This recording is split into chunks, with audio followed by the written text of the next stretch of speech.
In the heart of the African savannah, where the sun beats down on the golden grasslands and the mighty acacia trees stand tall, there lived a gentle giant named Geoffrey the Giraffe.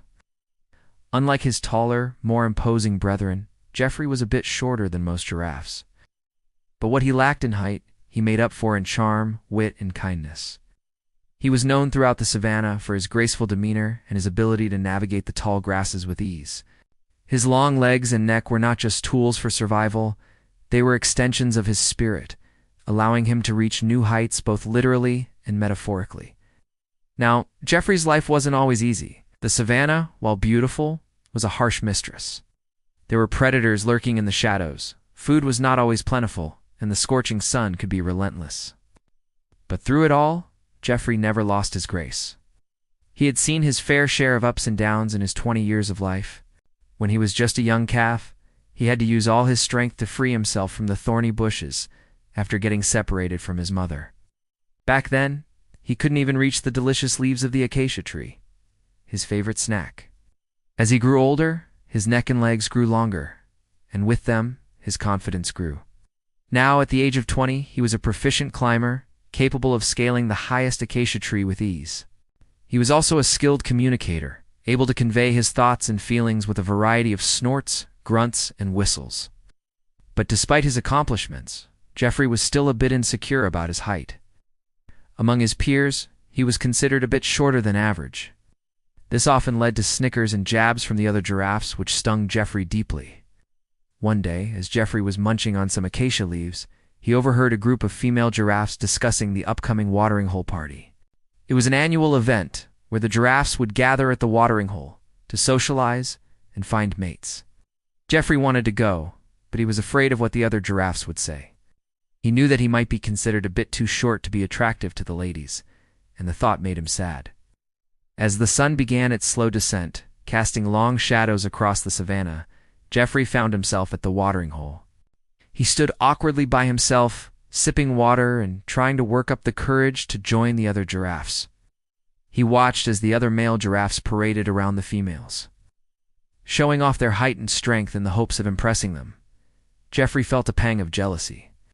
He wanted to be part of the fun, but he was too afraid to make a fool of himself. Suddenly an idea struck him like lightning. He had heard tales of the tall, mysterious mountain that lay beyond the savannah. They said that on top of the mountain was a magical spring whose water could grant wishes. If he could find this spring, he could wish for a few extra inches and finally feel like he belonged. Without wasting a moment, Geoffrey set off into the night, his heart pounding with hope and excitement. His journey was long and arduous. He traveled for days over rough terrain, his legs growing sore and his stomach rumbling with hunger. But the thought of finally being accepted by his peers kept him going.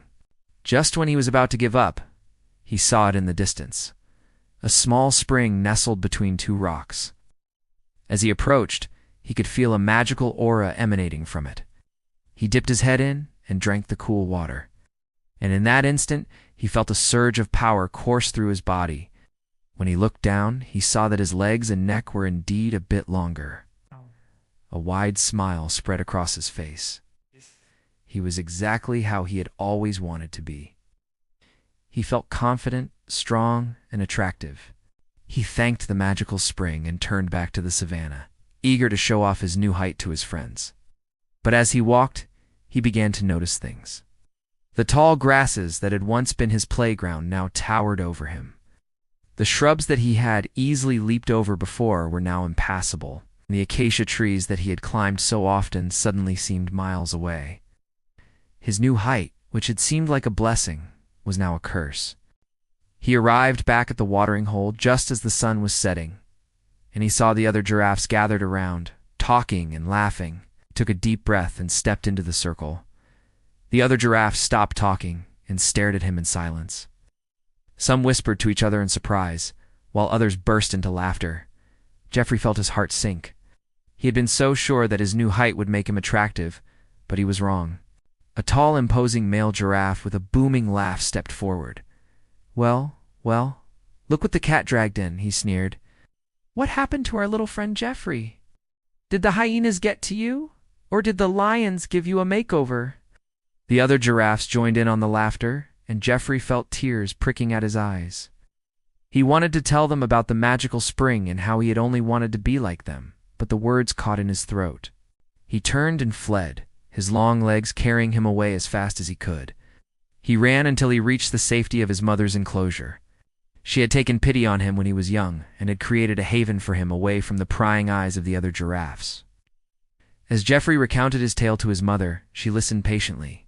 When he finished, she nuzzled him gently. "My darling boy," she said softly, "true beauty doesn't come from your height or your looks, but from the kind of person you are on the inside." Jeffrey looked at her, confused. "But Mom, I wanted to be like the other giraffes. I thought that if I was taller, they would accept me." His mother shook her head sadly. "No, Jeffrey.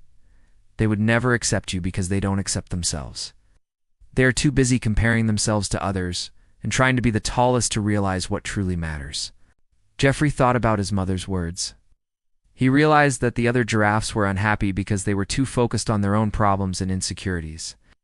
He also realized that he didn't want to be like them anymore. He was content with who he was and wouldn't trade places with any of them. The next time Jeffrey went to the watering hole, he did so with his head held high. He had learned that true confidence came not from his height or his looks, but from his spirit and his kind heart. The other giraffes still teased him, but their words no longer bothered him. He knew that he was more than his height, and that he didn't need to be like anyone else to be happy. From that day on, Jeffrey became known as the Graceful Giant, not just because of his long legs and neck, but because of his kind heart and his ability to remain humble in the face of adversity. He continued to climb the acacia trees, to explore the savannah, and to make new friends. And whenever he felt down, he remembered his mother's words and the magical spring which taught him that true beauty comes from within. And so the tale of Jeffrey the Giraffe is one of self-acceptance, inner beauty, and the importance of staying true to oneself. It is a reminder that we should not try to change ourselves to fit in, but instead embrace what makes us unique. For it is in our differences that we find our beauty. If you enjoyed this story, please give us a thumbs up and share it with your friends.